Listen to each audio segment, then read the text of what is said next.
you mentioned, I am the content production manager at SweetFish. I oversee the audio, video, graphic design, and writing for about 100 customers that we have at SweetFish. And so when they asked me, how does your podcast go online? I was like, well, that's going to be really difficult to explain because this 6-year journey started basically in a garage by ourselves trying to cobble things together, and now encompasses over 100 customers. So I can't really say that there was a process we had at the beginning. We've discovered it as we went.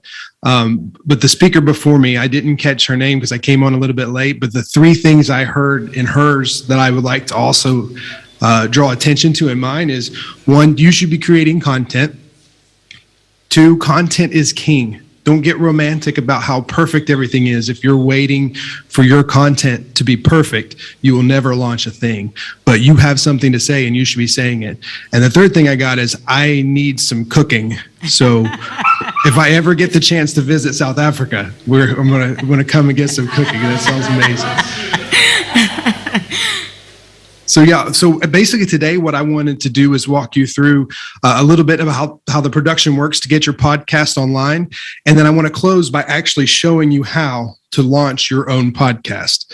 It's not a terribly difficult step, but there are a lot of things in between that can get missed if you're not careful. SweetFish actually started as a content production team for business to business. So we would write blogs, we would do LinkedIn statuses and various social media updates. And then my boss, who's a CEO now, came to me and said, hey, it would be great if instead of having to write all this, we could just have them talk about it. And I was like radio, right? He's like, yeah. So what can we do that? We're like, have you ever heard of podcasting? Well, no. And so that's how we got into podcasting. So we sat down with business leaders and they would just talk about different topics and we would take and turn it into a podcast. And then through that, we actually started to develop systems of interviews and bringing potential customers online and talking to people in your space. So there's all kinds of different content that you can do and put in your podcast. You just have to decide which niche is yours and then go for it. So let's see here real quick. All right. So the first thing you need to do is choose your host platform. So Apple Podcasts, Google Podcasts, places like that, they don't actually host your audio. You have to put it onto a platform that sends it to be hosted. And so a few things that you'll need before you get started, you'll have to have your artwork, which is a square, usually 1,500 by 1,500 is the minimum. We found the sweet spot is 2,500 by 2,500. You need an email. That's so you can sign up for your various accounts. And then you'll need a description. You need to know what your podcast is about. This is what appears in the section there to tell everybody what your podcast is about. You'll need actual recording. So hopefully you've got some gear and you've got your recording gear online and ready to go. And then actually, if you video yourself, if you have an ability to video yourself, even while you're recording, even from the beginning, I highly recommend that so you can use that to repurpose it into a lot of content, but more about that later. Once you have that, you can choose your hosting platform. So let me see here. So I know there are a lot of different hosting platforms out there. Libsyn is where we started. I know that Buzzsprout and Podbean are really popular right now. The one we actually use is Sounder. So whenever you get here, you just create a profile, sign in.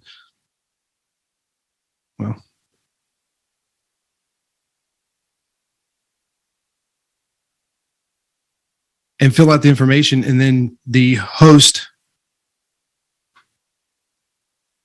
tip.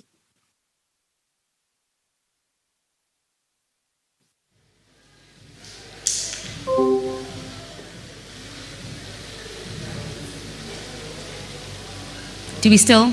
Okay. All right. All right. We seem to have lost Jeremy there. Is he back? Is he back online? Okay. So unfortunately, we've lost Jeremy as he was taking us through the step-by-step onto how we can create your own podcast. But I mean, I have you here. I might as well take advantage of the fact that I've got you here. I can't help but feel like there's like a cooking show coming up. Really? Yeah. Why not? Yeah, exactly. You know, Why not? I'm at a point right now where I am going to try everything on YouTube. I must fail at a few things just to be like, I tried it. Yeah. And you know, it's the fire in your belly. I mean, when you were talking, when you're telling that story about how it all started, you know, the fact that you actually got up and said, I'm doing this. And you did it. And this is, you know, it sounds easy, but I guess every single one of us has it in them to kind of just say, I'm going to take the step. Yes. And I'm going to do it. Yes, we really do. And I think, you know, to what the speaker earlier was trying to say is, if you wait for things to be perfect, you are never going to start. Yeah. And I, being the A-type personality perfectionist that I am, I did want things to be perfect. So credit to my team and my supporters, and I'm talking people like my mom and my friends who are like, what are you talking about? You have everything you need, just do it. I mean, you have clothes in your wardrobe, so just wear your own clothes. Just put makeup on and do the show. Just do it. And the nice thing about that is that then it brought in that real factor to it. You know, even you felt comfortable in that space that it was a production, but it also probably didn't feel like that much of a production. And I'm imagining your guests feeling so comfortable to pour their hearts out. I think they did because I had to leave myself at the door. Yeah. You have to, we are all human, we all have opinions on things. And for the type of subject matters we're dealing with, you have to leave your own human experience at the door so that I can listen to you as non-judgmentally, as objectively as possible. And it couldn't have gotten more intimate than talking to you in my own home. Precisely. We've got some questions that came through. I'm not sure if Jeremy is back on. All right, okay, so we'll save the questions for after Jeremy's done with his presentation. Jeremy, are you back? All right, we see you on the screen. Welcome back, Jeremy. Let's go. Thank you. Let me go back to where I was. Sorry about that. Disconnected a little bit.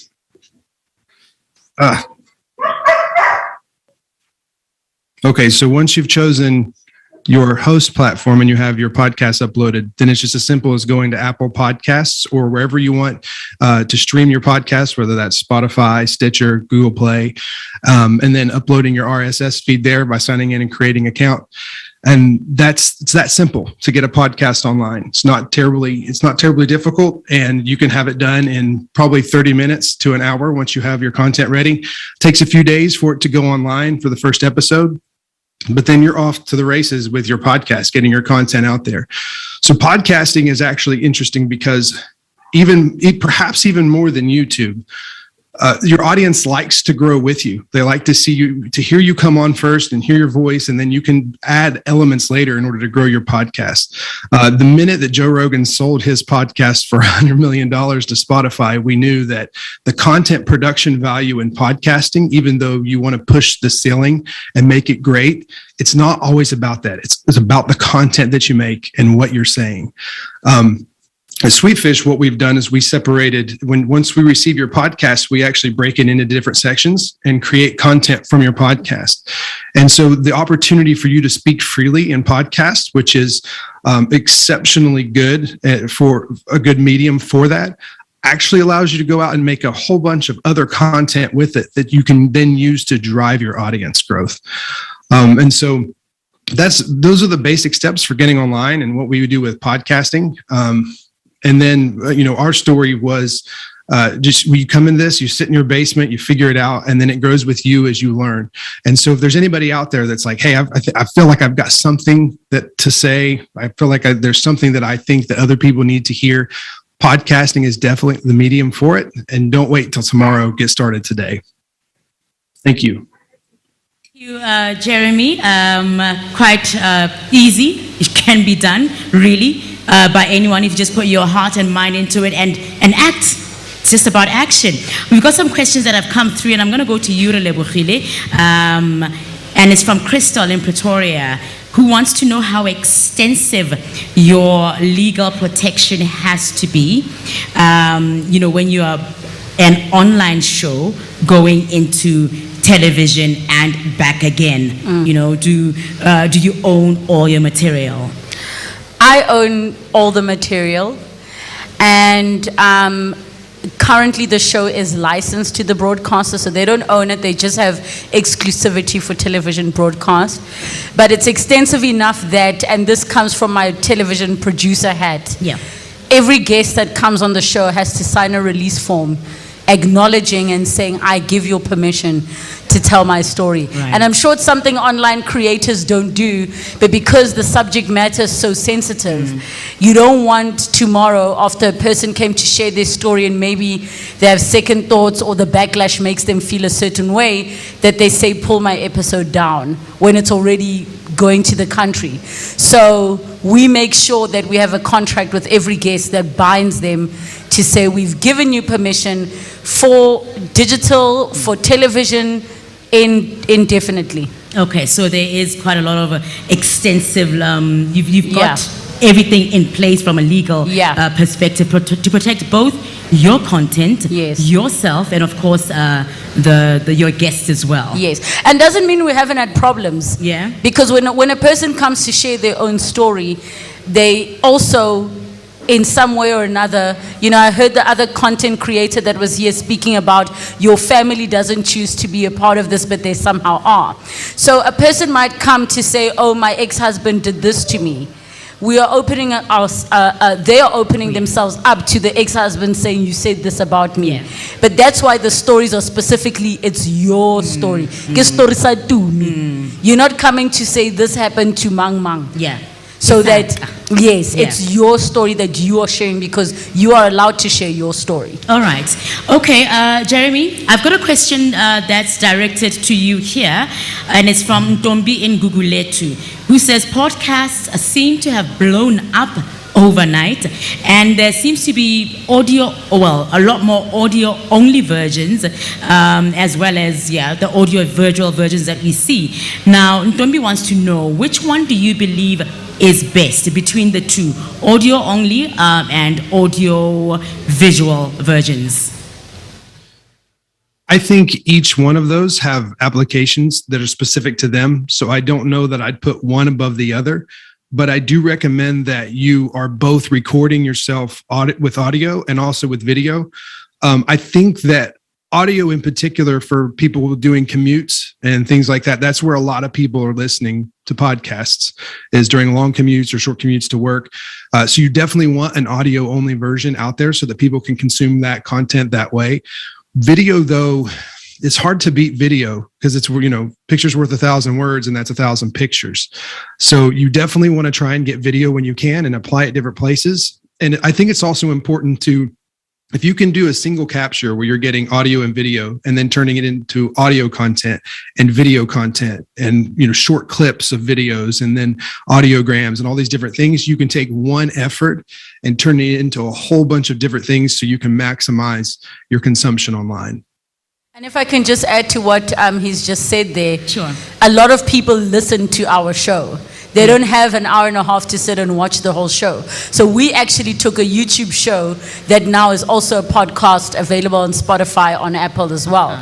So our show really is seeping into as many mediums as possible. So if you can, as he's already said, package it in as many ways as possible to go everywhere, the better. All right. In fact, the next question was definitely related to that, because they were asking if using multiple podcast distributors works better.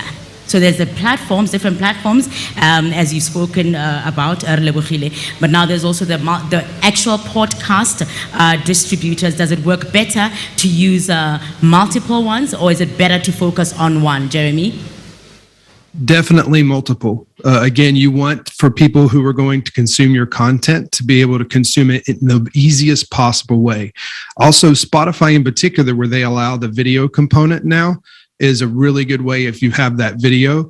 And also it's really as simple as once you get your hosting platform set up and you get your RSS feed, pushing it to all the different platforms is pretty much done automatically. So there's almost no reason there to not do it. I think the difficult thing is to be able to track metrics, because we found that sometimes there's a little inconsistency in your numbers, but not so much that it should be a huge deterrent for having multiple platforms. But yeah, because it's automated, definitely push to as many platforms as you can so as many people can listen as comfortably as possible.